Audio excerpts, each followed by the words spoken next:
Eu tenho como convicção de que a maturidade, ela pode ser percebida à medida em que nós vamos tendo um olhar mais abrangente. Você pode observar que todas as vezes que nós estamos visitados, por exemplo, pelo sofrimento, o nosso olhar costuma ficar muito restrito.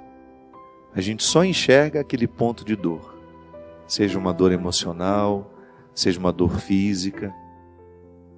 Por incrível que pareça, o sofrimento, quando ele nos atinge, parece que ele faz um movimento em nós que nos faz retroceder às vezes na maturidade. É claro que o sofrimento nos amadurece, mas às vezes a gente precisa de uma experiência de distanciamento dele, para a gente poder alcançar a maturidade que ele nos traz. Porque no momento em que ele está acontecendo, nem sempre nós conseguimos ser maduros o suficiente para que a nossa visão seja mais abrangente. A gente só enxerga o que nos faz sofrer. E é por isso que nós necessitamos tanto de pessoas que nos ajudem a ampliar o olhar. Eu acredito, minha gente, que a nossa maturidade ela vai nos dando este benefício, além dos muitos outros, né? Porque nada pode ser mais saudável a nossa vida emocional, a nossa vida espiritual, até mesmo a nossa vida física. A nossa maturidade. A maturidade é um processo que nunca termina. A gente começa a amadurecer já criança, quando a gente aprende a distinguir o sim do não, quando a gente compreende as regras da vida, a partir das regras dos jogos, né? Piaget, que é um grande nome, na verdade ele era um biólogo que se tornou muito importante para a psicologia educacional. Ele dizia que não adianta você querer ensinar a uma criança as regras morais do certo e do errado com histórias muito complexas. A melhor maneira de fazer uma criança a compreender, do ponto de vista moral, o que é certo, o que é errado, é colocando-a numa brincadeira. É o lúdico, é o jogo que nos ensina as regras da vida. Então, quando você põe uma criança para brincar com outras crianças e estabelece regras para aquela brincadeira, isso pode, isso não pode, ela naturalmente vai conquistando essa maturidade, essa capacidade de distinguir o certo do errado. Ela amadurece ali. Então, em algum momento da vida, nós começamos a amadurecer. A gente começou a sair de nós. Porque o que é o amadurecimento? É uma capacidade de estar em si, que a gente nunca deixa de estar em nós, para depois você lançar um olhar para o outro. Não dá para fazer o contrário, do olhar de fora vir para dentro, não. É sempre um movimento que inicia em nós. Toda a visão que eu tenho do mundo parte da visão que eu tenho de mim. É por isso que às vezes a gente encontra pessoas muito pessimistas com as outras, né? Não acredita em ninguém, não acredita na bondade do mundo. É porque ela não se enxerga uma pessoa boa. Então ela faz uma leitura de si, não encontra muita coisa interessante, aí ela começa a fazer a leitura de todo mundo da mesma forma como ela se lê. Por isso que a gente precisa ter paciência com essas pessoas. O que a gente precisa ensinar e aprender o tempo todo é que o olhar que nós temos sobre nós, ele é determinante no olhar que nós temos sobre os outros. É assim que a gente amadurece, com um olhar particular, íntimo, para dentro, que depois me proporciona olhar os outros também. E as nossas relações humanas, elas vão ficando muito mais saudáveis à medida em que este olhar que me joga para dentro e que depois me devolve para o outro é maduro. Um olhar maduro, por exemplo, ele não se prende ao pouco do que o outro me revela. Porque às vezes nós temos a ilusão de que conhecemos o outro, mas nós só temos algumas pinceladas. O imaturo diz, eu já sei quem é você. O maduro vai dizer: eu sei algumas coisas sobre você, mas eu não sei a totalidade. Você sabe por quê? Nem o outro conseguiu chegar à totalidade do autoconhecimento. Como é que eu vou dizer que já sei tudo sobre o outro, se eu muito pouco sei sobre ele? Nós estamos, por exemplo, numa época em que a gente se comunica com muita facilidade. Então, muito facilmente também a gente tem opiniões sobre as coisas, sobre as pessoas. E muitas vezes ali, no momento em que a gente emite as nossas opiniões, nós não fazemos outra coisa senão demonstrar a nossa imaturidade, a pressa em dizer. É impressionante como hoje nas redes sociais uma pessoa é facilmente crucificada por uma notícia que saiu sobre ela. Uma notícia que nós nem sabemos se corresponde à verdade, porque a notícia pode ser distorcida. Ou então alguém viu um detalhe daquela pessoa e classifica aquela pessoa a partir do detalhe que viu. Isso é imaturidade. E é por isso que a maturidade combina muito mais com o silêncio. Não tenho o que dizer ainda. Preciso formatar a minha opinião. E pode ser que eu chegue à conclusão de que eu não tenha condições de dizer nunca alguma coisa sobre aquele fato, por causa dos limites que eu possuo de não ter conhecido o fato como ele merecia ser conhecido, para que eu tivesse uma opinião sobre ele. Você já imaginou como a gente conviveria melhor se a gente deixasse cair por terra essas pretensões? De achar que sabemos tudo sobre o outro, de fazer os nossos julgamentos de forma tão apressada sobre os outros, de enclausurar os outros nas nossas opiniões, nos nossos achismos. Tanta gente achando nos dias de hoje, tão pouca gente sabendo de fato. Nós somos imaturos quando nós não somos capazes de compreender o outro como totalmente outro. Isso é uma linguagem filosófica que pode parecer difícil, mas não é não. O Christian, boa noite meu amigo, seja bem-vindo. O Christian, eu tenho conhecimento de algumas questões da vida dele, já nos conhecemos há muito tempo. Eu era padre recém-ordenado, morava em Belo Horizonte, ele estava lá paquerando a Camila, né? Estava namorando com ela já, não estava? Naquela época? 2001, 2002, por aí. Christian lá em Belo Horizonte, há tanto tempo nós estamos aqui juntos nessa missão com o programa Direção Espiritual, mas por mais que eu conheça o Christian, ele continua sendo para mim totalmente outro, sabe?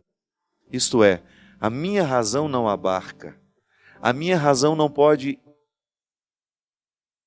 esgotar o Christian, nem a Camila, que é a esposa dele, que dorme com ele toda noite, que convive com ele 24 horas. Mesmo um casal que se ama, que está junto há 50 anos, nós nunca esgotamos o outro, porque o outro ele continua sendo inédito para si mesmo. Isso é maturidade. Por exemplo, um casal que não ousa dizer, isso eu já sei de cor, não sabe. Nós sabemos muito sobre o outro. E quando somos imaturos, nós achamos que aquilo que nós já sabemos já esgotou as possibilidades do outro. Não. Não subestime a capacidade que uma pessoa tem de ser totalmente diferente a partir de um determinado momento da vida. A partir de um determinado fato, de um acontecimento. Então a gente erra menos quando nós enclausuramos o outro nas nossas opiniões e nos nossos achismos. Claro que aquilo que você já sabe sobre o outro é importante. Nós não estamos dizendo que você vai abrir mão disso. Nós só estamos dizendo que a maturidade em nós, ela amplia o nosso olhar, até mesmo para a gente ter condições de dizer, eu não sei tudo sobre ele. Eu sei muito, mas não sei tudo. Porque talvez nem o tudo ele saiba ainda. O tudo de si. A maturidade, ela nos livra do amor de posse. Eu identifico que o outro não é uma extensão minha, ainda que ele seja o meu filho. Ainda que ele tenha saído da minha barriga, ainda que ele tenha saído das minhas carnes. ainda que eu tenha dado todos os ossos da sua constituição, o outro não é uma extensão minha. Ele não tem obrigação de viver o que eu quero que ele viva. O outro não é um território para a satisfação daquilo que eu não consegui satisfazer em mim. Ai, como é difícil. Porque em nome do amor nós ficamos imaturos a vida inteira. Pais e mães que não conseguem enxergar os filhos como outros, como totalmente outros. E em nome desse amor de posse, não permitem que a maturidade venha lhe colocar esse doce deleite de permitir que o filho seja quem ele pode ser. Olha, quando nós temos um filho pequeno, nós temos autoridade sobre ele. E a gente peca se a gente não exerce a autoridade. Porque a autoridade é uma proteção que nós podemos oferecer ao filho. Dizer não a um filho no momento em que ele não sabe dizer sozinho é protegê-lo. Escolher por um filho no momento em que ele não pode escolher sozinho porque lhe falta maturidade é um gesto de amor. Ah, mas quando a gente insiste em escolher e em decidir para um filho aquilo que ele já pode decidir sozinho, nós estamos desprotegendo com o nosso desamor, com o nosso excesso.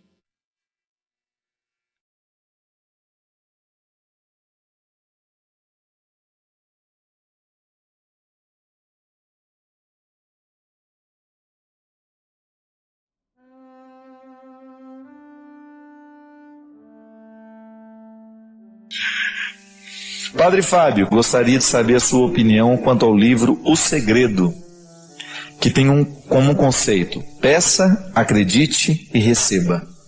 Quem nos induz a imaginar? O livro nos induz a imaginar e idealizar nossos sonhos para realizá-los. Será que é assim que na vida realmente acontece, Padre? Eles ensinam partir para a ação, mas sempre idealizar. E em uma palestra do senhor já vi você dizendo que quem idealiza demais perde a oportunidade de conhecer o que verdadeiramente existe ao seu lado. Qual é o sentido de tudo isso, então? Marcelo, o grande problema é quando nós compreendemos esta idealização. O que é a idealização? A palavra ideal é aquilo que existe como se fosse uma realidade iluminada que não nos pertence ainda, mas que nos motiva. O sonho muitas vezes é isso. Eu imagino que aquilo possa acontecer na minha vida e vivo à sombra desta imaginação. Agora, o que precisamos fazer? Eu nunca li este livro, então não sei nem do que se trata. Sei que é um livro que já vendeu milhões e milhões de cópias e agora estou tendo essa informação através de você, que ele trabalha a partir desse conceito. Peça, acredite e receba. Eu particularmente acho isso muito difícil de analisar aqui com tanta pressa, porque eu posso até pedir, mas o que eu estou pedindo? Será que aquilo que eu estou pedindo realmente está de acordo com a minha possibilidade?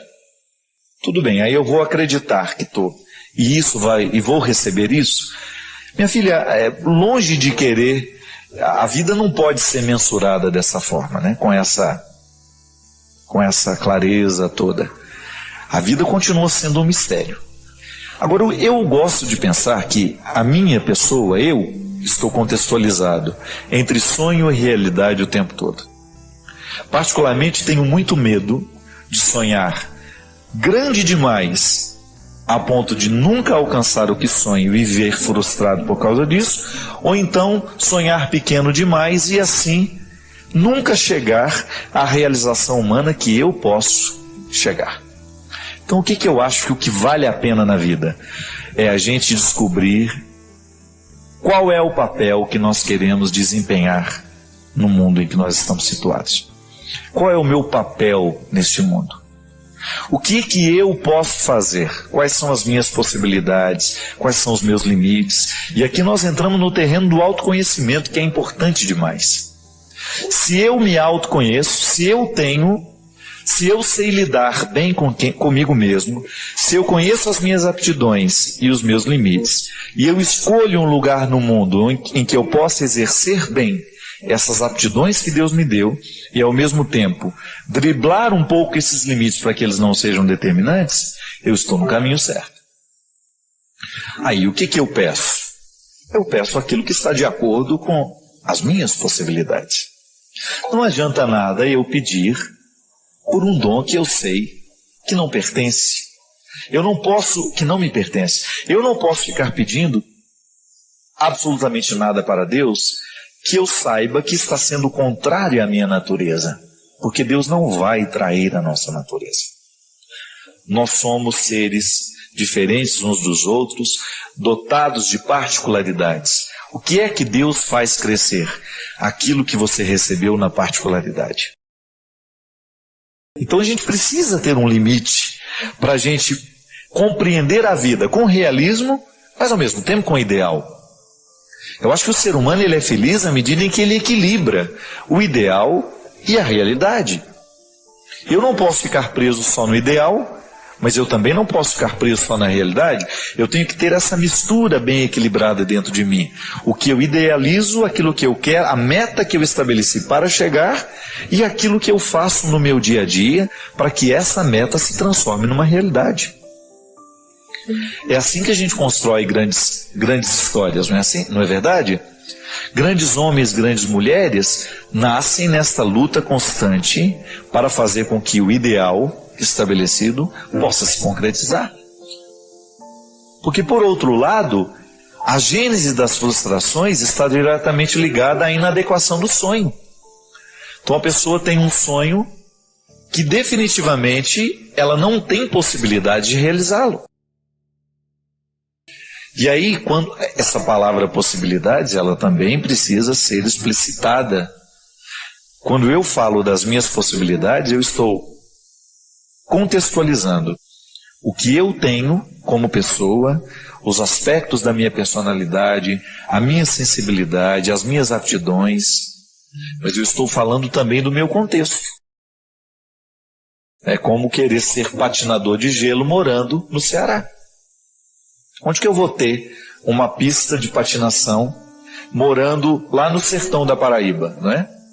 Eu preciso me deslocar para viver esse sonho. Aí vamos ver se existe possibilidade para este deslocamento. Estou dando um exemplo bobo. Porque às vezes nós estamos no lugar errado, vivendo o sonho certo. Ou estamos no lugar certo, vivendo o sonho errado. Essa clareza a gente vai tendo à medida em que a gente partilha. Olha, sabe o que eu já pensei para a minha vida? Isso.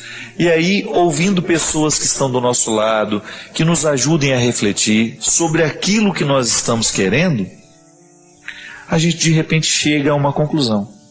É igual, acho que foi anteontem. Estava lá no Rio de Janeiro, na casa de uns amigos, e de repente a filha partilhando de um sonho que estava tendo. Quero ir para os Estados Unidos para fazer o 2º ano colegial. E aí a gente conversando, mas será que é o momento de ir? Por que fazer o 2º ano lá? E aí uma série de fatores, a mudança, deixar o lar onde se está tão estabelecido, para viver uma época da vida que não é tão determinante, porque se fosse o 3º ano, tudo bem, mas o 2º, e se não der certo? Aí você perde o 2º, fica difícil retomar para o Brasil, por causa da diferença de datas letivas. Aí a própria pessoa, a partir do momento que partilha o sonho, descobre que se ela fosse viver aquele sonho naquele momento, o sonho poderia se transformar num pesadelo. Mas outras pessoas precisaram ajudar a refletir o sonho. Então, só modifica o sonho continua o mesmo, quero estudar nos Estados Unidos, mas modifica o momento que vai. Está vendo como é interessante? Porque às vezes a gente quer realizar o nosso sonho ao nosso modo. E de repente, a interferência positiva de alguém que nos ajude a refletir o sonho é absolutamente determinante para que a gente continue sonhando o sonho certo. Para que aquele sonho não se transforme num pesadelo na nossa vida. É isso aí. Nós vamos continuar sonhando sempre, porque faz parte da vida humana. Eu sonho, você precisa sonhar, os sonhos nos mantêm vivos, mas você faça de tudo para descobrir o que desse sonho tão grande pode ser realizado hoje, ainda que seja em preparação no pequeno da realidade. Porque quando a gente não trabalha no agora da realidade, nós nunca vamos realizar o sonho. E aí fica infértil. Eu preciso no agora da minha vida realizar a pequena parcela que o dia de hoje me pede para que este sonho se transforme numa realidade. Só pode caminhar 1000 quilômetros aquele que dá um passo de cada vez. Há dias em que a gente poderá correr um pouco mais, vai ter disposição para isso, o clima vai ajudar, você avança. Mas há dias em que você vai ter que esperar pelo descanso do corpo. Não é assim? A vida prática não é assim? Então, os sonhos seguem a mesma regra. Há momentos que de repente você percebe que a realização daquele sonho acelerou na sua vida. Tudo estava favorável, mas há momentos em que isso está emperrado. E aí você tenha paciência para que a realização do sonho seja possível naquele momento certo. A gente reflete questões pertinentes sobre a dinâmica do ganhar e do perder na nossa vida, né? Quando é que a gente sabe que está ganhando, quando a gente sabe que está perdendo, né? É tudo muito difícil. É muito difícil a gente conseguir saber onde é que a gente perde e onde é que a gente ganha. E às vezes só a experiência do distanciamento, depois de ter passado um tempo, é que a gente vai chegar à conclusão se a gente ganhou ou perdeu. Às vezes eu acho que eu estou ganhando hoje, mas de repente quando o tempo passa, eu vou olhar para trás e vou descobrir que aquilo que eu achei que eu estava ganhando, eu estava perdendo. Ou então aquilo que eu achei que eu estava perdendo, depois de um tempo passado eu olho e descubro que na verdade eu ganhei. É a vida. E é sobre isso que nós escrevemos neste livro. Como é que nós podemos ter um pouco mais de clareza sobre a dinâmica do ganhar e do perder? Porque quando a gente tem essa clareza, a gente acaba vivendo melhor essa dinâmica. A gente começa a identificar que naquele momento em que a gente parece que está perdendo, na verdade a gente pode estar ganhando. É como o aluno que precisa se preparar para o vestibular, né? Ele perde 1001 oportunidades no tempo em que ele está se dedicando aos estudos. Mas isso é importante. Porque ele está perdendo a oportunidade de ir naquela festa, ele está perdendo a oportunidade de estar lá no clube, mas ele está ganhando o conhecimento que depois lhe dará a oportunidade de ter uma boa faculdade, de fazer um bom curso e depois de ter a vida inteira para poder aproveitar, né? Uma das grandes dificuldades, minha gente, que na vida a gente enfrenta é justamente a gente não saber eleger o que é verdadeiramente importante na nossa vida. O que verdadeiramente importa neste momento? Você já parou para prestar atenção o quanto que a gente se perde em questões que não são importantes? Eu me recordo, eu tenho um casal, que são grandes amigos meus, apesar de ter muito tempo que eu não os encontro, eles moram em São José do Rio Preto, que é a Grazi e o Alex. E quando estava para nascer a primeira filha deles, na verdade eu fiquei sabendo que a Grazi está grávida da segunda, quando estava para nascer a criança, eles acordaram de madrugada e a Grazi passando mal para ir para o hospital. E aí ela naquela confusão, ela já com a malinha dela pronta, sentindo as contrações, né? E nada do Alex vir, ela já parada na sala com a malinha para poder ir para o hospital e nada do Alex. Aí ela entra dentro do quarto, o Alex estava estendendo a cama. De madrugada. E aí diz que ela ficou assim irritada. Alex, pelo amor de Deus, eu estou aqui quase parindo um filho aqui no meio da sala e você arruma na cama. Claro, naquela hora, eu acho que ele também estava tão desesperado que ele resolveu o conflito dele a estender na cama, né? Mas veja bem, naquela hora, estender a cama não era importante.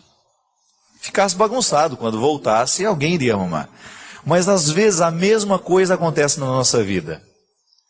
Uma coisa importantíssima está para acontecer, e ao invés da gente se dedicar àquilo que é importante, a gente começa a colocar atenção em bobagens, em coisas que não fazem a diferença.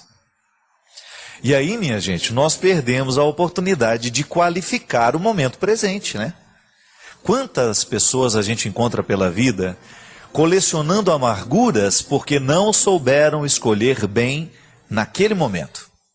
O livro fala sobre isso. É importante demais a gente saber fazer escolhas. As escolhas, elas determinam se a gente vai ser feliz ou não. Aquilo que a gente escolheu hoje, aquilo que a gente está escolhendo agora, o contexto das escolhas é muito sério. É muito sério. porque é esse contexto que vai nos dar o futuro. Eu fico muito triste, né, e vejo às vezes jovens já aos 16, 17 anos fazendo a opção pelo cigarro, fazendo a opção pela droga, fazendo a opção pelo álcool. Qual será o futuro de um rapaz que aos 16, 17 anos já optou pelos vícios? Será que o futuro vai ser promissor? É pouco provável. Por quê? A gente sabe o que a droga faz na vida de uma criança, na vida de uma pessoa. Você já viu alguém ser feliz com a droga? Nunca na minha vida eu encontrei alguém que fala, olha, eu só fiquei grande, eu só dei certo na vida porque eu bebi. Eu só dei certo na vida porque comecei a fumar maconha desde cedo. Não existe isso. A droga só tem o poder de nos fazer mal. Não tem outra coisa. Ela só faz mal àquele que escolhe. Agora eu fico impressionado de ver que tem gente que ainda escolhe. Ou então o namoro, né? Começa a namorar, tá vendo que não dá certo, que o namoro não está mostrando um bom relacionamento futuro e mesmo assim casa com aquela pessoa. Como é que pode querer ser feliz no futuro se não foi capaz de preparar a felicidade no presente? E aí, é disso que nós estamos falando. Às vezes a melhor maneira de ganhar é perdendo na hora. É você falando, olha, por mais que eu vá sentir falta de você, eu preciso terminar esse namoro. Porque nós não nascemos um para o outro. Nós temos incompatibilidades muito radicais, nós temos muita dificuldade de conviver, e eu não quero levar esse inferno para a minha vida, né? E às vezes o inferno da vida inteira é porque a pessoa não soube se livrar da paixão daquele momento, daquela hora. E aí escolhe errado, casa a si mesmo e depois vai viver uma dificuldade imensa ao longo da vida.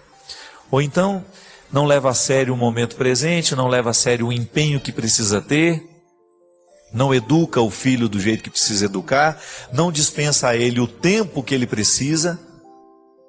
E aí, como é que faz? Como é que nós vamos ter um filho bem educado, uma pessoa que dê certo na vida, se no momento em que as pessoas escolheram por ela, escolheram errado? Isso é tão sério, gente, porque quando eu escolho criar o meu filho de qualquer jeito, eu estou privando este meu filho de encontrar o equilíbrio na juventude. Quando, como mãe, você abre mão de estabelecer as regras para que o seu filho compreenda a vida como ela é, tem regras, tem limites. Se a gente não estabelece os limites para os nossos filhos, nós estamos privando esses filhos depois de no futuro serem felizes, de se realizarem. Porque ninguém nessa vida pode ser feliz e se realizar sem conhecer as regras da vida, sem saber lidar com elas. Aí você tem essa geração do tudo pode, ninguém pode proibir de nada, ninguém pode cercar, ninguém pode dizer uma palavra mais, não. Cuidado. Aquilo que a gente deixa de fazer no momento presente pode ter consequências muito sérias na nossa vida e na vida dos outros. Quando a gente faz isso com as crianças, é um crime duplamente qualificado, não é? Por quê? Porque eu estou privando aquela criança de ter uma formação adequada. Por isso que não pode parir antes da hora, não pode ser mãe antes da hora, não pode casar antes da hora. Nós precisamos parar de acelerar as coisas.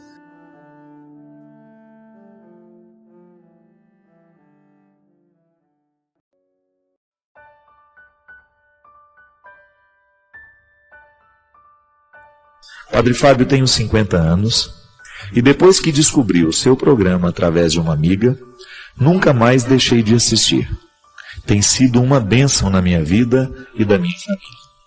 Tenho uma dúvida sobre uma música que o senhor canta, quando o senhor diz: se os bons combates, eu não combater. Eu pensei, por que combater os bons combates e não os maus? Veja bem, Maria Inês, combater os bons combates ou combater os maus pode ter o mesmo significado desde que você interprete bem a frase, né? Quando eu vou para combater os bons combates, significa que eu vou lutar para que prevaleça tudo aquilo que é bom. Eu não quero que haja a prevalência do mal.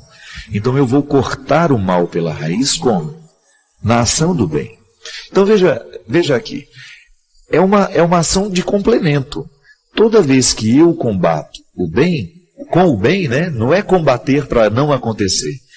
É combater para que haja, para que aconteça. Eu vou lutar para que o bem aconteça.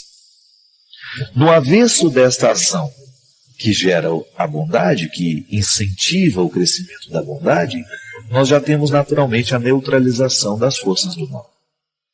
Vou lhe dar um exemplo.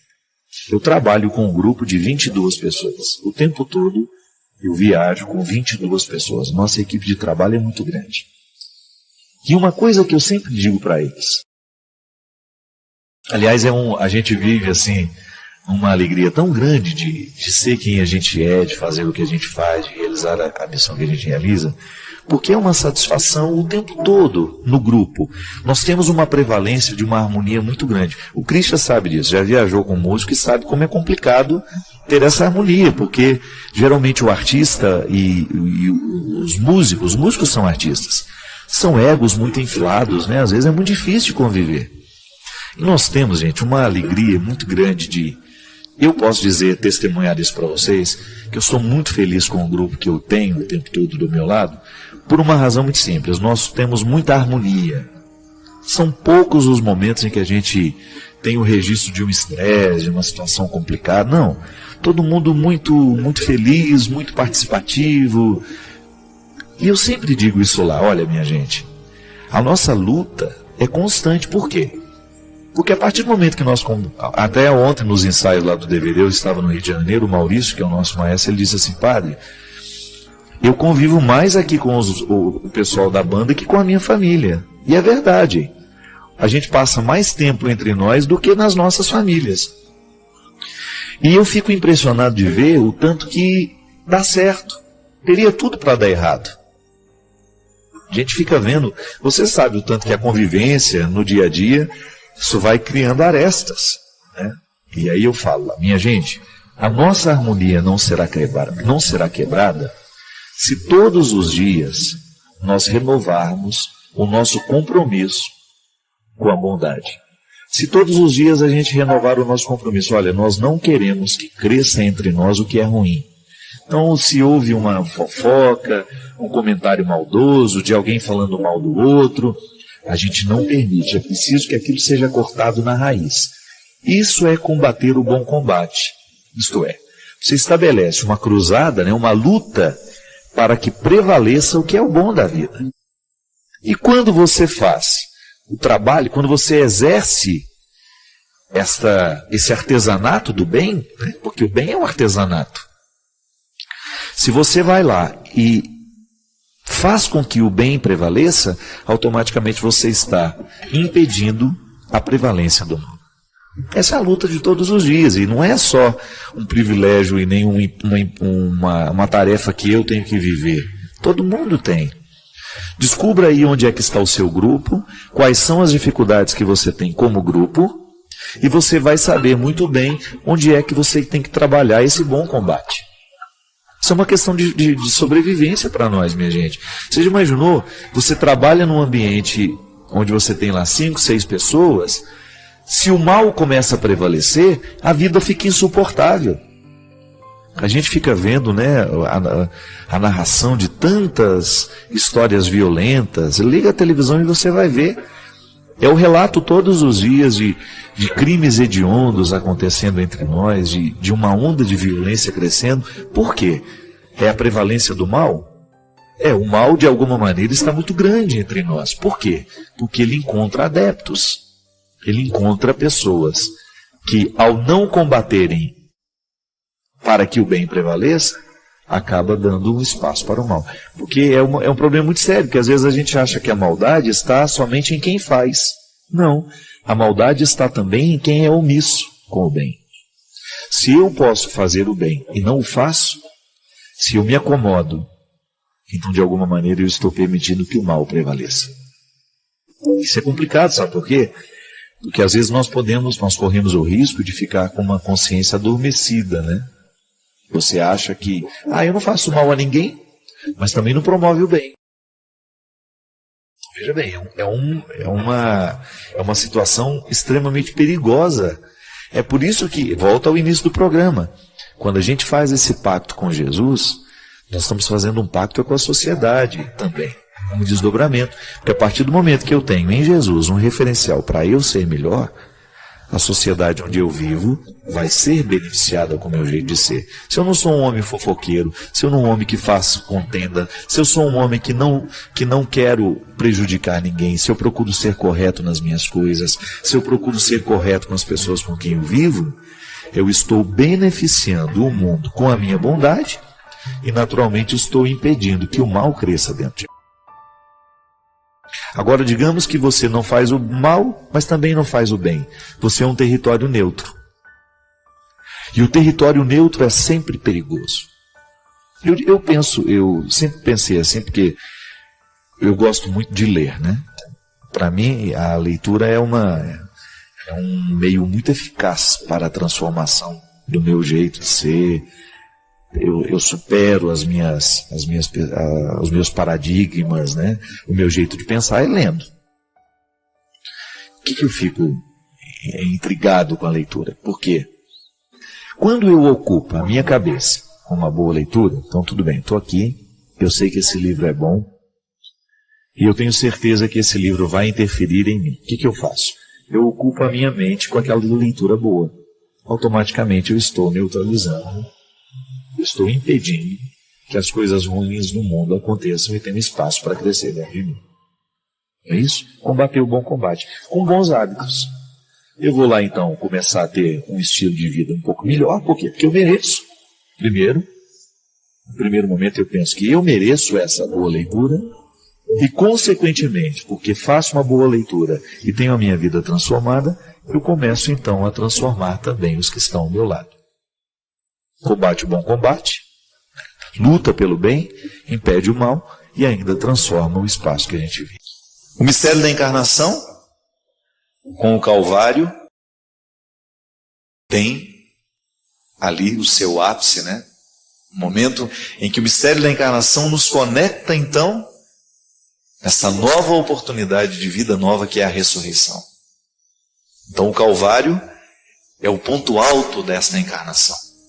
Deus assumiu a nossa condição e levou às últimas consequências, que é justamente não fugindo da morte, levou até as últimas consequências a riqueza da condição humana, que é justamente ser capaz de sofrer, de lutar, para que depois a vitória aconteça. Quem aqui não tem um Calvário para subir também? Quem aqui, de vez em quando, não se sente miserável, com uma dor que nos tira o sono, com uma preocupação, com uma luta? É a vida. E não é diferente em mim, não é diferente no Christian, não é diferente em você. Basta que a gente tenha a oportunidade de partilhar. E a gente vai descobrir que nós somos muito parecidos naquilo que a gente sente, nos medos que a gente tem, nas alegrias que a gente deseja, no quanto a gente sofre quando nós somos injuriados, quando somos caluniados, quando somos enganados, quando somos traídos. E quando precisamos viver na nossa carne a tristeza da condenação. É o que Jesus sofreu. Mas tudo isso e a gente pode extrair um significado de tudo isso, descobrindo que toda vitória é possível, mesmo quando nós estejamos aparentemente fracassados. Mesmo quando nós temos aquela sensação de derrota. Não. A vitória de Deus é preparada em todo o coração, que mesmo aparentemente derrotado, não desiste de lutar. Essa é a grande diferença, minha gente. É isso que diferencia um ser humano de todos os outros. Como é importante na nossa vida a gente ter diante de nós qual é a luta que nós precisamos vencer. E eu sempre chego à conclusão que a luta mais difícil de ser vencida é a que eu estabeleço todos os dias comigo mesmo. Porque se tem alguém que nessa vida pode me derrotar, sou eu. Essa consciência fui adquirindo com o tempo e não me desprendo dela. Eu sei que para Deus me fazer um vencedor, eu tenho que Lutar o tempo todo para que eu não venha me derrotar. Falávamos sobre isso aqui na semana passada. Como nós nos boicotamos. E não custa repetir um pouco. Porque nesta semana da vitória, nós sabemos que todos os passos de Jesus na subida do seu Calvário representam as nossas subidas também. Mas a gente corre o risco de ficar caído ali, nas primeiras estações, e não chegar à vitória da ressurreição, se a gente não tomar uma postura que nos favoreça. E que favoreça essa ação de Deus na nossa vida. Que é justamente a oportunidade diária de você jogar fora os lixos que o outro deixou em você, de você fazer a sua reciclagem, de você reestabelecer o seu compromisso com a vida, de você renovar o seu desejo de ser você, de fazer o que você faz, de amar quem você ama, de desejar o que você deseja. O vitorioso precisa passar pela derrota, é inevitável. Se eu não preciso visitar diariamente os meus sentimentos mais mesquinhos, eu não terei condições de chegar aos sentimentos mais nobres. Se eu não visito os meus fracassos diariamente, eu não saberei receber a vitória que também posso. Ainda hoje vivi um momento tão iluminado hoje à tarde, tomando uma decisão na minha vida ali, naquele momento. Pedi a Deus, meu Senhor, me dê aqui um sinal da sua proteção e de que estou fazendo a coisa certa. Quando olho para o céu, minha gente, um arco-íris, lindo, mais lindo, que durou 2 minutos. Eu vi naquele sinal da natureza, como que Deus dizendo para mim, vai lá, meu filho, faz o que você precisa fazer, que eu estou do seu lado, como sempre estive. Não vou permitir que você dê um passo em falso. Porque eu vou te falar uma coisa, esse padre aqui é pecador, é miserável. Mas se tem uma coisa que ele tem, é a certeza da proteção de Deus. Tenho muitas misérias, mas são muitas. Visito todos os dias essas misérias, nem tanto com atitudes, mas no reconhecimento da miséria que mora dentro de mim. E graças a Ele, eu faço o meu esforço diariamente de não permitir que essas misérias venham prevalecer. Porque o projeto dele para mim é muito maior. O projeto dele para você é muito maior. E fazer a experiência dessa vitória é passar por aquilo que você é. É inevitável. Se você não estiver disposto a lidar com você, desista, você não saberá lidar com Jesus. Querer essa vitória significa também fazer a minha luta diária para que eu tenha condições de atualizar essa vitória de Deus na minha vida. Mas aconteceram tantas coisas desagradáveis, estamos acima disso. Eu já disse isso aqui várias vezes. Eu prefiro ser roubado a ser aquele que rouba. Eu prefiro ser enganado a ser aquele que engana. Eu prefiro ser o crucificado a ser aquele que crucifica. Então você tem problemas psicológicos, você é doente. Então, porque eu optei por fazer uma experiência de ser como Jesus. Mesmo miserável. Eu quero o tempo todo mirar a minha vida, pautar a minha vida, as minhas escolhas nas escolhas dele. É assim que a gente vai, né? Eu do meu jeito, você do seu, mas juntos. Juntos. Pode deixar o seu pedido de aconselhamento, mas também o seu pedido de oração. Que Deus abençoe muito você, que Deus lhe dê muita sabedoria para você também lidar com as suas perdas. Que o tempo todo a gente está perdendo. O tempo todo nós passamos pela experiência de perder. É inevitável. A vida é assim. Mas ao mesmo tempo, nós queremos aprender com aquilo que a gente perde.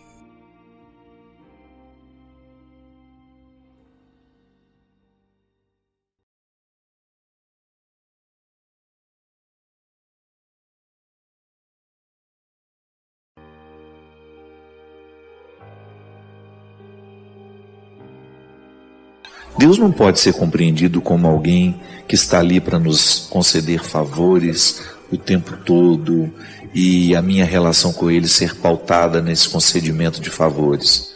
Não. Deus é um amor eterno que não muda de ideia. Então não preciso fazer promessa para agradá-lo. É muito mesquinho pensar que Deus vai fazer aquele milagre só porque eu fiz uma promessa. Sabe?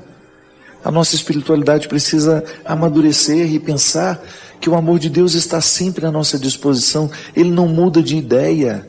Ele quer sim que você consiga o emprego. Ele quer sim que você tenha saúde.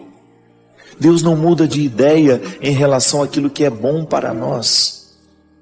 Mas nem sempre nós conseguimos saber o que é bom para nós. Quantas pessoas insistiam, ficavam até magoados com Deus. E depois percebiam que aquilo que havia acontecido, que aquilo que havia sido negado, era na verdade um favorecimento. Volto a dizer, precisamos ter muita maturidade espiritual para compreender os nãos da vida, as perdas, os sofrimentos e as lutas. Deus não é mesquinho igual nós somos, viu? Se nós precisamos de moeda de troca para poder fazer favor a alguém, Deus não é assim. Deus é graça, Deus é amor, Deus é misericórdia. E não adianta tentar negociar com Ele, porque Ele não muda de ideia, Ele só quer o nosso bem. E se não acontece de acordo com o que nós esperávamos, pode ser que aquilo que nós tanto desejávamos não é o melhor para nós. Deixa que o tempo lhe responde. Então a fé consiste em você permitir que depois de você ter feito todo o esforço para aquilo que você queria, você trabalhar com a possibilidade de que alguma coisa dê errado, porque não era isso que Deus queria exatamente para você. Não é sempre que o meu querer é o mesmo querer de Deus. Às vezes eu posso estar enganado. Ainda essa semana mesmo eu coloquei lá no meu Instagram. Nem sempre o desejo é confiável. Porque o meu desejo pode estar a serviço do que eu quero e não daquilo que eu de fato necessito. Então eu rezo, faço promessa, faço isso, faço o meu esforço e o negócio dá errado, eu fico decepcionado com Deus. Não, pelo amor de Deus. Por amor a Ele, a nossa espiritualidade precisa ser madura. Fazemos o nosso esforço, nós rezamos, nos empenhamos, mas Deus não aceita moeda de troca. É disso que nós estamos falando. A nossa espiritualidade precisa nos levar ao debir. Precisa nos fazer chegar a esse lugar reservado, onde só cabe você e Deus. É lá neste lugar que você aprende a teologia da graça. Não academicamente como eu pude aprender. Não estou falando de estudo acadêmico. Porque chegar a essa antessala é o quarto dos fundos, né? Isso em hebraico chama-se debir. O debir, para a cultura hebraica, era o quarto dos fundos da casa. Um quarto sem luz. O quarto mais difícil de se chegar. E depois essa palavra foi colocada no contexto do templo. O templo de Herodes, quando ele foi construído, o debir era o santo dos santos, o lugar onde os sacerdotes só entravam uma vez por ano. Interessante isso. O lugar onde o sacerdote entrava apenas uma vez por ano era separado da sala do templo. Eram 3 salas, separado por uma cortina, e ali havia a prevalência de um mistério. E é por isso que nesses últimos anos da minha vida, eu tenho encarado, inclusive, às vezes vira até piada para os meus, para aqueles que estão do meu lado, e quando eu vou e o negócio deu errado, eu, antes de ficar nervoso, eu falo, foi um livramento. Não era para ser. Porque antes eu me irritava de um jeito que vocês não imaginam. Então hoje, às vezes, até as pessoas que são próximas a mim fazem piada um pouco disso, né? Mas é verdade, eu acredito mesmo nisso. Se eu fiz um esforço para chegar lá, para acontecer, não aconteceu, então não era para ser. Deus não queria que fosse assim. A mim é um conforto espiritual. Me livra da ira, me livra de muitas vezes querer ter o controle de tudo, sabe? E aí eu me sinto cuidado por Deus. Não era para ir nessa hora, porque Deus preparou uma hora melhor para mim. Vai ser melhor ir amanhã. Às vezes eu estou naquela ânsia de ir embora para casa e não deu certo, não deu certo. A minha equipe tentou de tudo, não deu certo. Eu falo, então tá bom. É livramento, não era para ir. Mas o conhecimento dessa graça, o conhecimento dessa reserva, só é possível àqueles que ousam misticamente aprofundarem a sua fé. Porque senão nós vamos ficar dentro de um contexto raso de espiritualidade, sabe, de favores e deveres, de direitos e deveres. Um Deus que nos presta favor, um Deus a quem a gente faz umas gracinhas com o nosso comportamento, a quem a gente paga algumas promessas, a quem a gente faz algumas orações decoradas. Não estou falando dessa religiosidade rasa. Eu estou falando de um mergulho humano, numa compreensão mística, de um Deus que está em nós, que nos orienta, que mexe no nosso jeito de ser, e que vai nos ajudando a conhecer essa antessala onde Ele está nos sustentando. A fé é isso, minha gente. A fé na graça é isso. Deus fez por mim antes de eu chegar. E aí eu vou numa confiança de que eu ter feito a minha parte, claro, eu faço a minha parte. A graça de Deus não dispensa a minha atitude, mas eu vou confiante que Deus está comigo. Me sinto cuidado por Deus. Faço a minha parte. Mas quando eu percebo que já não preciso fazer, que já não depende mais dos meus esforços, é a hora de aguardar, de esperar, de sentir o carinho de Deus amparando você. Quem são as pessoas que lhe influenciam? Quem são as pessoas que você lê? Obrigado. Quem são as pessoas que você lê? Como vivem? Sabe? Isso é sério. Está aí dentro, mas se você não fizer esforço, não cresce da mesma forma como fossa, como crescem seus ossos. Vida interior é labor auxiliado pela graça. Quem não crê em Deus, descobre na vida virtuosa uma forma de controlar as indigências. Nós que cremos em Deus, temos ainda o auxílio da graça, que é toda a compreensão de fé que nós temos de que Deus nos ampara para que diariamente a gente possa superar essas indigências. E eu acredito mesmo na possibilidade de administrar essas indigências, que parte da própria conscientização delas, né? Eu acho que não pode haver uma vida cristã se não há um primeiro encontro com essa indigência, um acolhimento dessa indigência, a libertação das rejeições. Se eu vivo uma rejeição por aquilo que eu sou, se eu ainda não assimilei o ser limitado que eu sou, eu nunca vou conseguir potencializar o ser que sou. Agora, a partir do momento que eu vivo uma experiência amorosa, que não é de condescendência, eu não vou ficar condescendente com a minha fraqueza, mas eu vou acolhê-la de forma amorosa, eu inicio então, a partir dessa graça de Deus que me auxilia, uma superação. E é um fator importante também, né? Porque não se trata só de reconhecer e de falar, por exemplo, sou uma pessoa ciumenta, sou assim. Não. Esse é o primeiro passo, mas é preciso dar o próximo, que é a transformação. Quando eu digo sou, eu estou adentrando o mistério da minha identidade. E é muito bom quando eu tenho coragem de dizer o sou àquele que está ao meu lado, porque eu vivo um comprometimento. Então, se você me reconhece ciumento, e eu sempre digo que não, dificilmente eu vou iniciar um processo de superação disso. Agora, se eu me comprometo com você, sim, eu sou mesmo, eu passo a viver um comprometimento com aquilo que eu disse a você. Então a minha identidade fica partilhada. Eu começo a sair da individualidade e passo a viver como pessoa, que é justamente o dispor de mim para dispor-me aos outros. E aí é o caminho da cura. Aí é o caminho da cura, porque a consciência iluminada, ela nos encaminha naturalmente para as soluções. E é muito interessante quando eu identifico que muitos processos humanos ficam paralisados justamente porque eles não estão conscientes do que precisam. Então não existe superação quando não há consciência.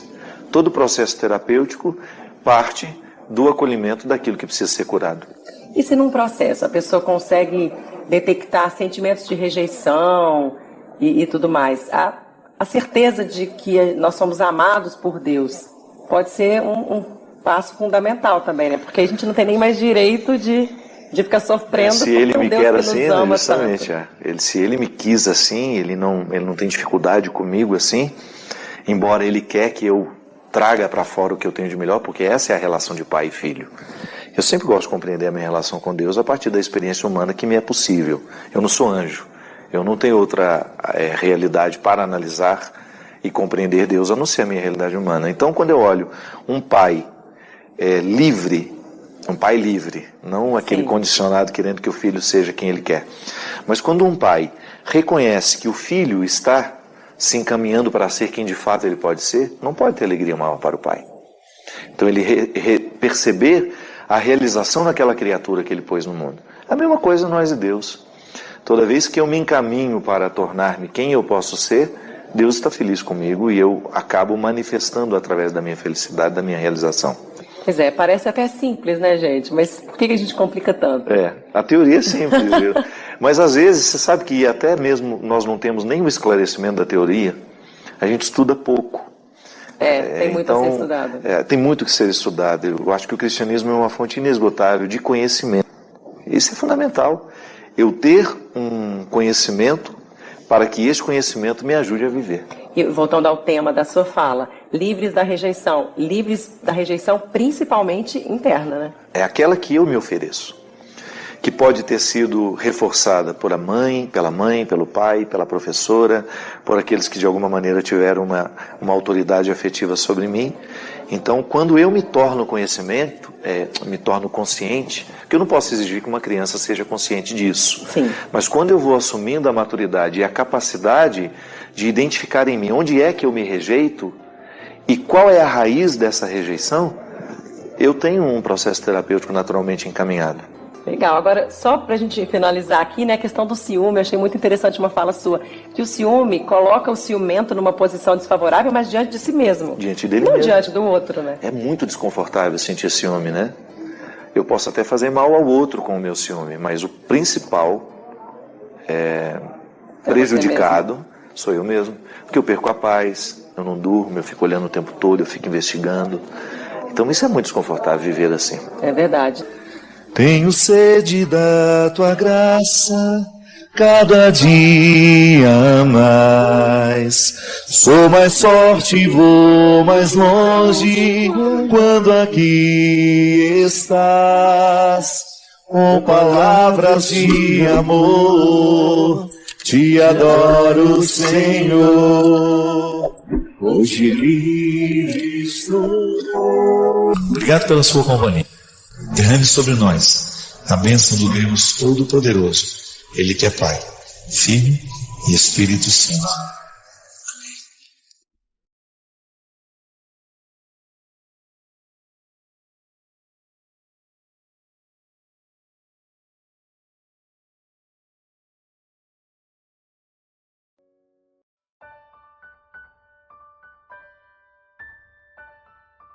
Não há harmonia o tempo todo.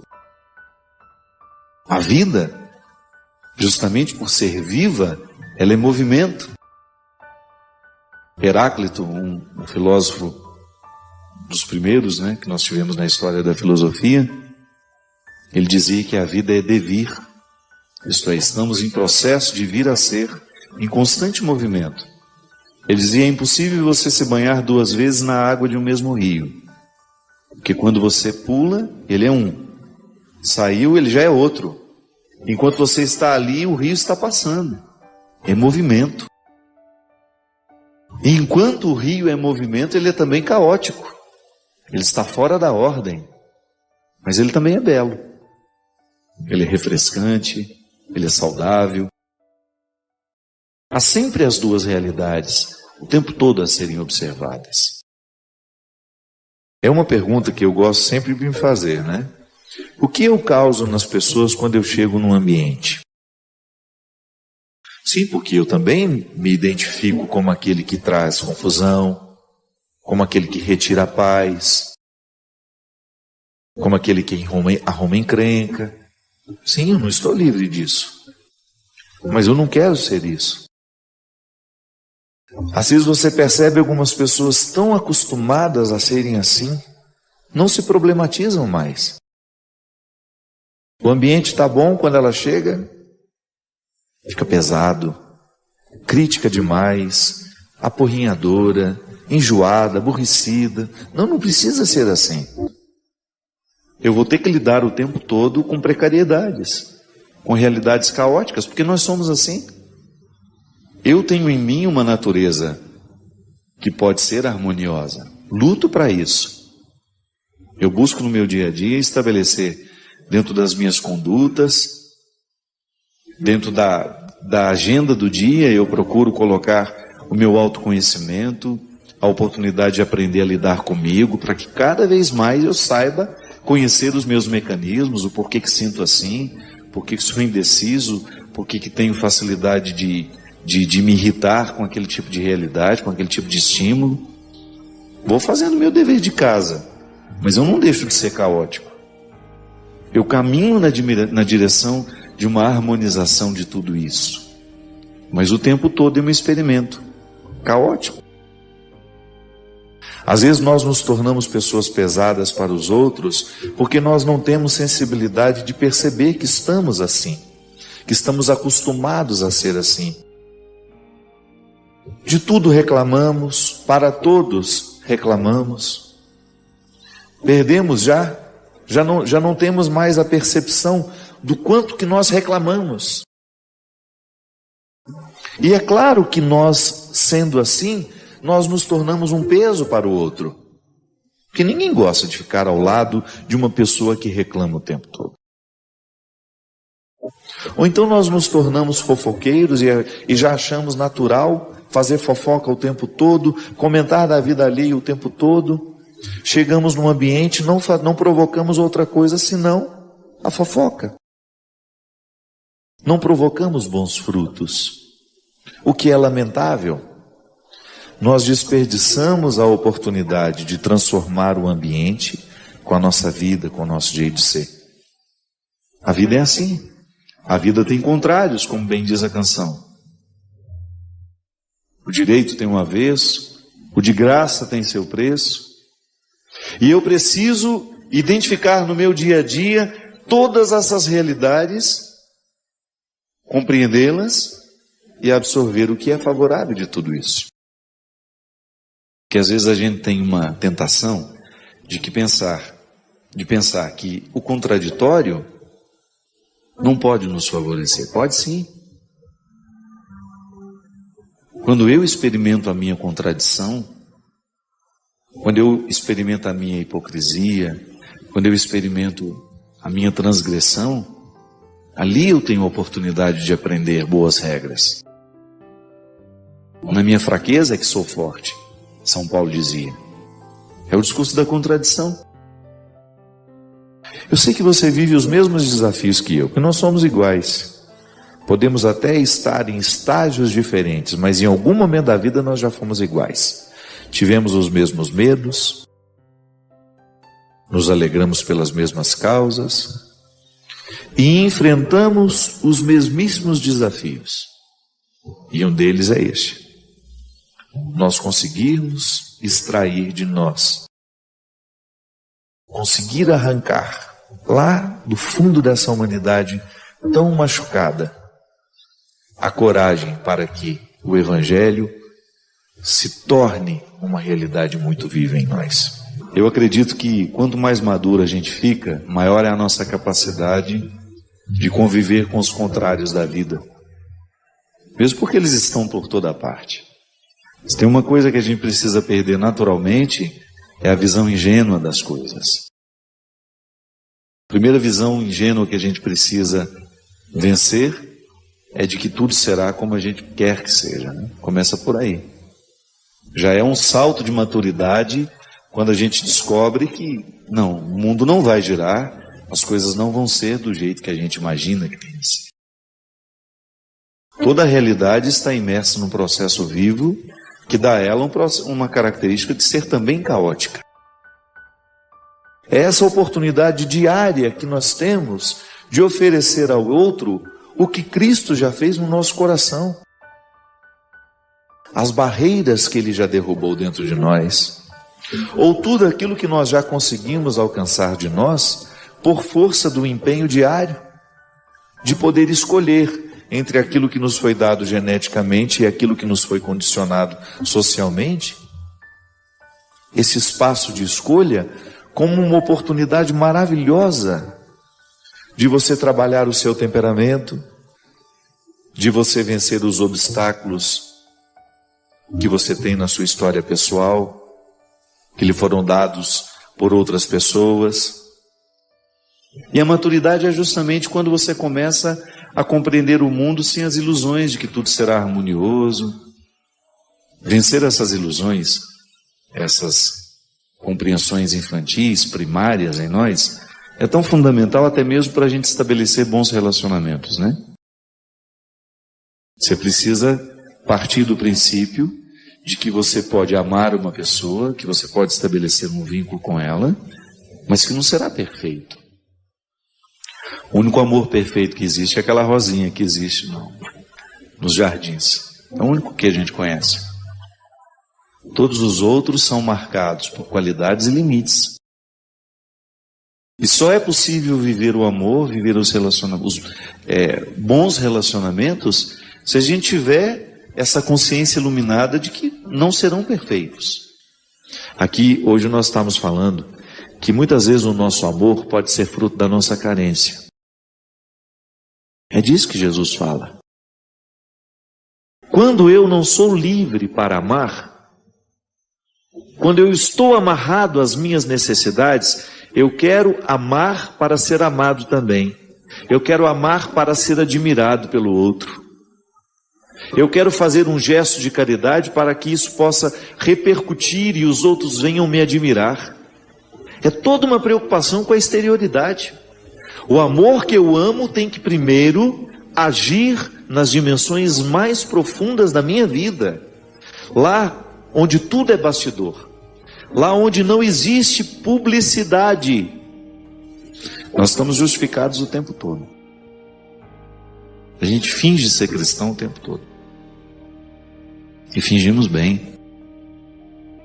Expulsamos, rejeitamos. Você acha que eu não observo isso em mim todos os dias? Sem medo. Sem medo de reconhecer aqui para você. Tantas vezes eu sou hipócrita. Porque não sou capaz de fazer as mesmas escolhas de Jesus. Porque não sou capaz de reconhecer o que de fato precisa de mim. Onde é que eu preciso exercer a realeza de Jesus? Sem vaidade, sem excessos, sem prepotências, sem arrogâncias. Até mesmo nas ideias. Porque isso é interessante, minha gente. Quando uma pessoa tem esse Deus vivo, natural em si, ela agrega naturalmente para perto dela muitas outras pessoas que querem viver a mesma experiência. Aí você entende o porquê que o Evangelho é contagioso. Que uma pessoa verdadeiramente convertida ao Evangelho, ela se torna um atrativo, não no sentido de superficial de ser uma atração, não, mas de provocar a atração. De ser um ponto de convergência. Sim, nós experimentamos muito isso dentro da nossa casa. Quando você identifica que existem algumas pessoas, geralmente é o pai, a mãe, ou uma tia, uma avó, alguém que tem essa força, esse carisma de agregar. Como Deus se utiliza dessas pessoas para harmonizar situações difíceis, criar paz num contexto de dificuldades, de ser aquela pessoa ponderada que nos ajuda a entender o meio termo. Essas pessoas são fundamentais na vida humana. Se a gente quiser pensar o nosso cristianismo com muita responsabilidade, teremos de passar a nossa reflexão por esse crivo. No que acreditamos? No que fazemos com o que acreditamos? E em que ponto dessa história, dessas muitas contradições que estão no mundo, nós nos situamos. Muitas coisas no meu jeito de ser não foram escolhidas por mim. Eu herdei, trouxe das influências dos que estiveram ao meu lado no momento em que eu estava sendo formado. Mas a gente sabe que entre aquilo que nos foi dado geneticamente e aquilo que nos foi dado socialmente, existe um espaço reservado para a escolha. Nós acreditamos nessa liberdade de você ter condições de escolher o que você quer ser, ou então de você pelo menos ter o direito de escolher um pouco daquilo que lhe foi dado, ou até mesmo nas suas determinações genéticas, do seu temperamento, de você ter o direito de administrar um pouco isso, né? Para você não ser refém do condicionamento que você acabou herdando. Então eu quero escolher ser também uma pessoa que provoca isso onde chega. Uma pessoa conciliadora, uma pessoa que harmoniza, que traz alegria. Isso é um fruto do Evangelho em nós. E se você não se acostumar a observar-se no meio de tantas contradições, o seu cristianismo também nunca será verdadeiro. Será uma falácia, uma conversa fiada, uma vaidade pessoal. Dentro das nossas comunidades isso é tão comum. Encontrar pessoas cruéis, mas todas disfarçadas. Sob os disfarces do cristianismo. É a pior crueldade que pode existir.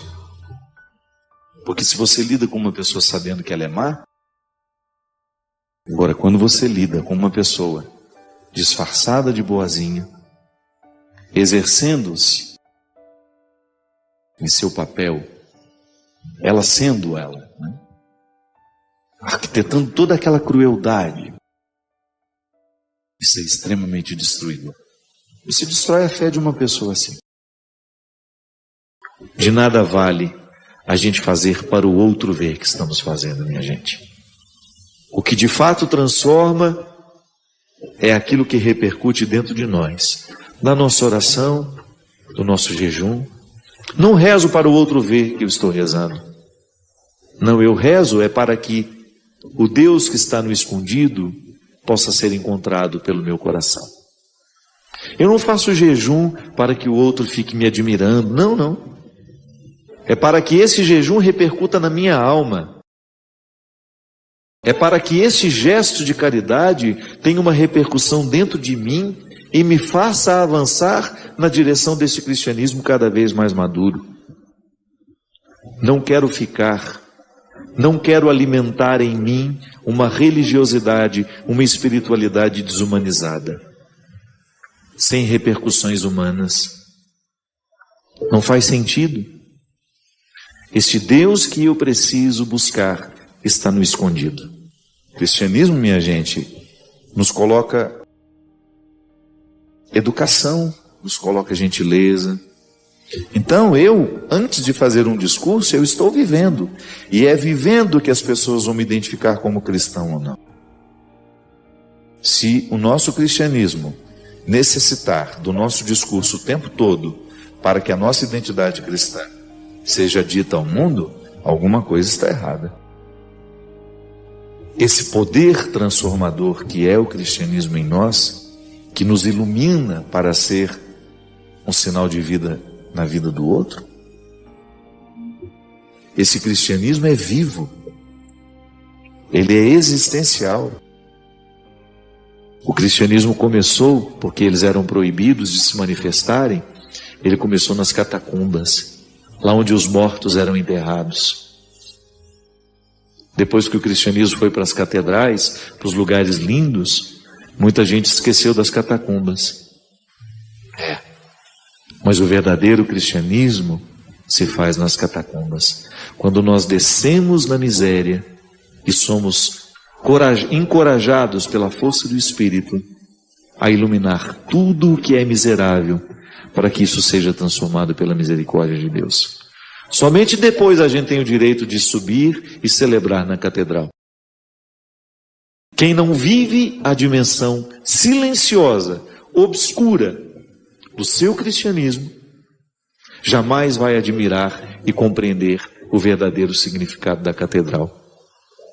Quem quer o cristianismo de vitrine nunca vai chegar ao coração de suas questões. E aí o nosso discurso é apenas uma consequência da nossa vida. O que a gente vai evangelizar é vivendo.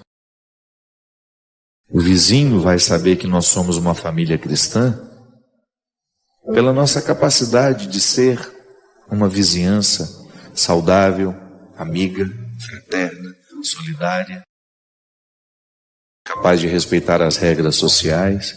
Eu canso de dizer isso aqui, né?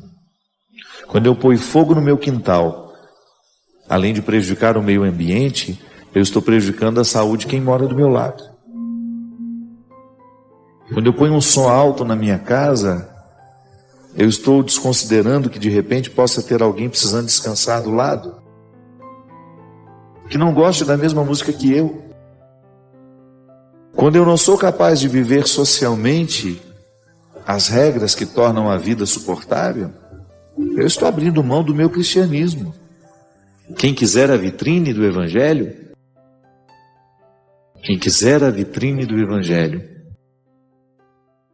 quem fizer questão desta vitrine, vai perder a oportunidade de descer aos porões de si mesmo. E jamais será um ser de verdade. Poderá até viver admirado pelos outros, mas não vai admirar-se. Não vai ficar feliz com as escolhas que fez. Porque, em última instância, o que nos realiza não é o reconhecimento que o outro nos oferece, mas é aquele que, à luz do Espírito de Deus, a gente se oferece. É aquela sensação boa de que descemos nas catacumbas, vimos de perto as nossas misérias, e a lanterna da misericórdia de Deus nos deu o direito de celebrar na catedral. A celebração da catedral, do prédio suntuoso, da vitrine do cristianismo, digamos assim, só é verdadeira se a gente desceu nos porões das catacumbas. Deus não pode fazer nada com as nossas obras se Ele não possuir o nosso coração. Quando eu percebo que estou dando a Deus apenas as minhas obras, porque na verdade o que são as obras? Uma oportunidade que Deus tem de mexer no meu coração. Então muitas coisas na minha vida não se tornam realidade é porque eu não faço a minha parte. Você mesmo, você sabe que isso é uma realidade. Quantas vezes você também ficou pedindo a Deus, não fez a sua parte, e porque não fez a sua parte, o milagre não pôde acontecer na sua vida. Está certo que Deus é livre para nos dar a quem pede e a quem não pede. Mas eu acho muito interessante quando nós espiritualmente exercemos uma forma de orar que permita o silêncio nos mostrar o que é que Deus quer de nós, o que é que Deus quer nos dar. Aí você vai ver mesmo, meu Deus do céu, eu estou pedindo a Ele uma folha, quando na verdade Ele quer me dar o livro. Mas para me dar o livro, eu preciso fazer um movimento de transformação em mim, porque esse livro não vai cair do céu. Nós também podemos ter este poder dentro de nós. Herdar as forças do céu, para que você também, na sua comunidade, na sua casa, no seu local de trabalho, você exerça este papel de ser alguém que traz Deus naturalmente para o seu ambiente, através do seu jeito de ser. Essa é a maior riqueza, minha gente, que nós cristãos podemos oferecer ao mundo. Não é o nosso discurso, não. O discurso ele é importante em alguns momentos. E você conta nos dedos as oportunidades que você tem de fazer discurso. No mais, a evangelização que nós realizamos é com as nossas atitudes. O que faz a minha mão direita, a esquerda não deve ficar sabendo. Esse exemplo de Jesus é muito simples, mas é muito elucidativo, nos ensina muito. Quantos de nós, temos necessidade de que o outro venha reconhecer o que a gente faz? porque nós estamos amarrados nas nossas carências, nas nossas necessidades. Não, nós queremos lutar para que o nosso gesto amoroso seja livre. Ele não está amarrado a nenhuma necessidade, é ele por ele mesmo. Eu ficava pensando, qualquer pessoa que na minha vida possa exercer esse poder, de tornar bela toda coisa feia, né? de ser clarão no alto da serra. Sim, nós fazemos a experiência de passar pela vida, ou de ter na nossa vida, algumas pessoas que têm esse poder mágico mesmo, de nos iluminar com o amor que ama, de nos ensinar essa bondade que tudo perdoa. E o bom é que essas pessoas, elas contaminam. A gente quer ser assim também. Quando a gente convive com uma pessoa assim, nós vamos vivendo um processo de assimilação do outro em nós. Eu fico pensando, minha gente, que o nosso cristianismo não pode ser mensurado. Eu não tenho como dizer o tanto que eu já sou cristão. Você também não tem como medir, pegar uma régua e dizer, olha, eu já tenho quantos metros aqui de cristianismo dentro de mim.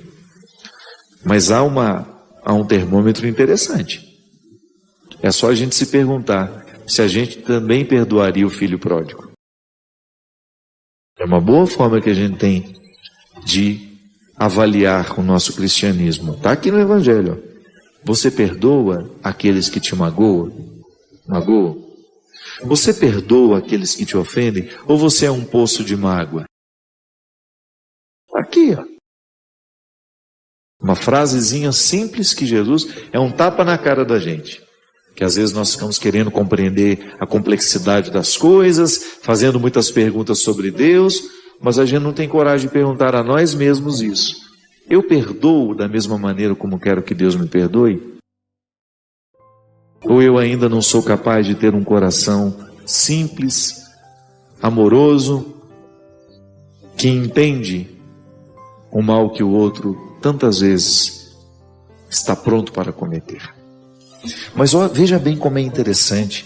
O enfoque de Paulo é que o cristão se posicione dentro da comunidade numa perspectiva de exercitar constantemente consigo mesmo, exercitar-se diariamente numa conversão que lhe faça sair de seu egoísmo para viver comunitariamente, sempre pensando no bem comum.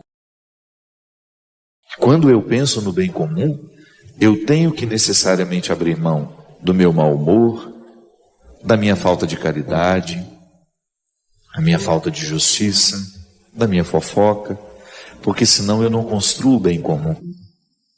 Como é fácil identificar, no meio de tanta gente, aquela pessoa que tem o dom de conciliar, de ajudar a resolver conflitos. E você identifica logo também quem é o que causa confusão, quem é o mais difícil, quem é aquele que coloca empecilho em tudo. E aí você percebe que o jeito de ser é também um pouco fruto da escolha. Sim, que com o tempo nós vamos perdendo a capacidade de reconhecer o que verdadeiramente nos salva. O que me salva são as forças do meu batismo. Eu estou aqui, com todas as sementes da salvação dentro de mim. Eu só preciso fazê-las florescer. Às vezes na nossa oração nós fazemos a mesma coisa. Nós ficamos pedindo o irrisório, quando Deus na verdade precisa nos dar muito mais que isso. Ah, padre, mas por que Ele não dá então? Sabe por quê? Porque quando eu estou preso no meu querer, eu não consigo mover a minha vontade para que o agir de Deus aconteça em mim. O imaturo vai sempre prejudicar a ação de Deus, porque a ação de Deus, ela depende da nossa reação. Porque Deus quis que fosse assim. Deus pede o agir humano, sempre. Até para abrir o mar vermelho, o povo teve que colocar o pé na água. Quando Moisés estava apavorado, sem saber como iria fazer para atravessar aquele mar, ele corre lá. O que Deus diz para ele? Ah, peraí, Moisés, eu vou resolver seu problema. Não. Ele dá uma ordem. Fala para o povo caminhar. Fala para que o povo continue caminhando. E somente na hora que aquele povo começou a colocar os pés na água, é que o mar se abriu. O povo precisou fazer a sua parte. O povo precisou manifestar a sua confiança. O povo precisou exercer a sua vontade. Nós queremos a libertação. Então, ao colocar o pé na água, o agir de Deus se tornou uma realidade. E é por isso que a conversão será sempre para nós um exercício de deixar de lado as situações que nos privam de nós mesmos. Porque só quem está na conquista diária de si mesmo vai saber oferecer-se a alguém.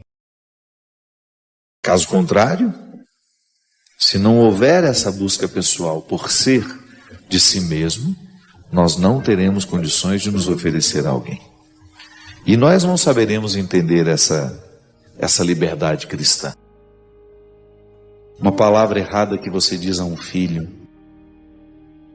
uma palavra errada que você diz a alguém a quem você tem autoridade afetiva sobre ela. Eu, como padre, é um perigo eu machucar definitivamente o processo de fé de uma pessoa por causa de uma palavra cruel que eu posso dizer. Sim, e também o outro na minha vida. Palavra machuca. É a coisa mais preciosa que nós podemos ter na vida, é a palavra. Mas ela pode matar, mas ela também pode fazer viver. Um carinho pode matar, pode, se ele for mal intencionado, se ele for abusivo, se ele for desrespeitoso, se ele estiver quebrando uma inocência. Tudo nos é permitido, mas nem tudo nos convém. Por que nem tudo nos convém?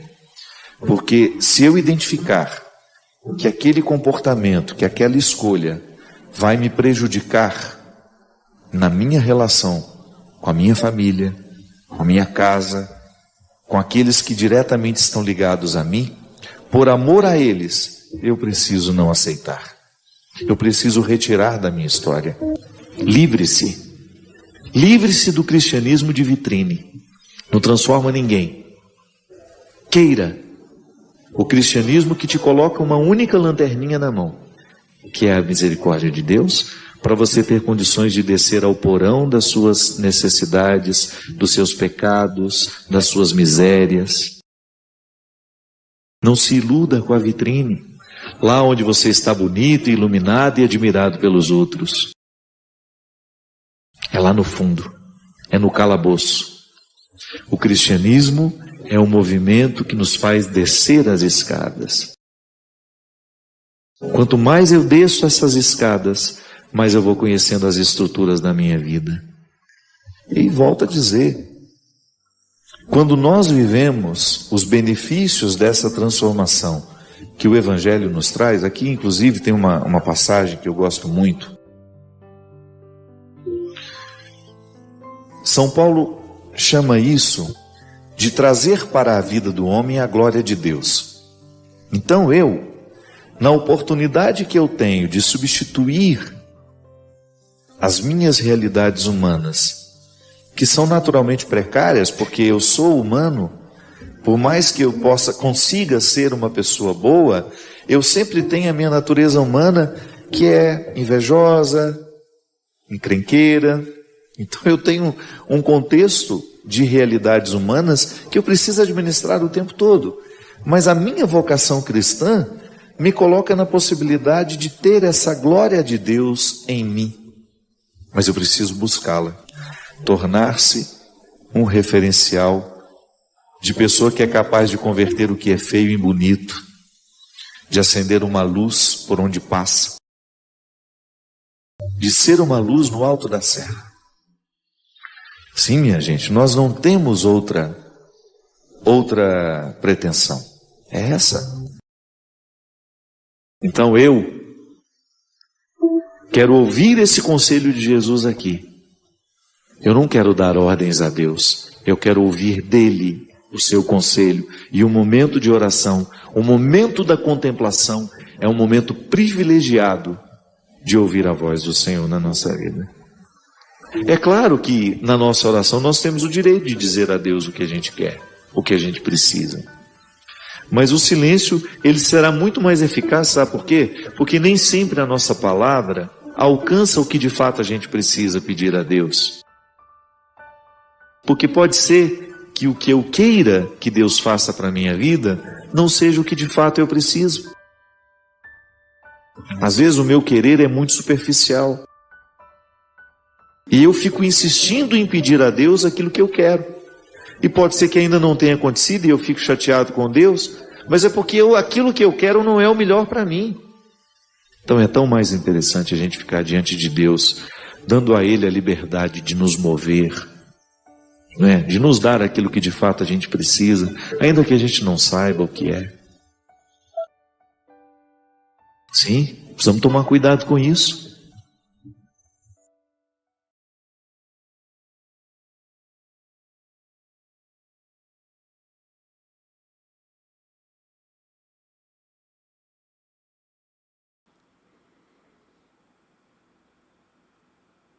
Olha, eu tenho que te dar os parabéns.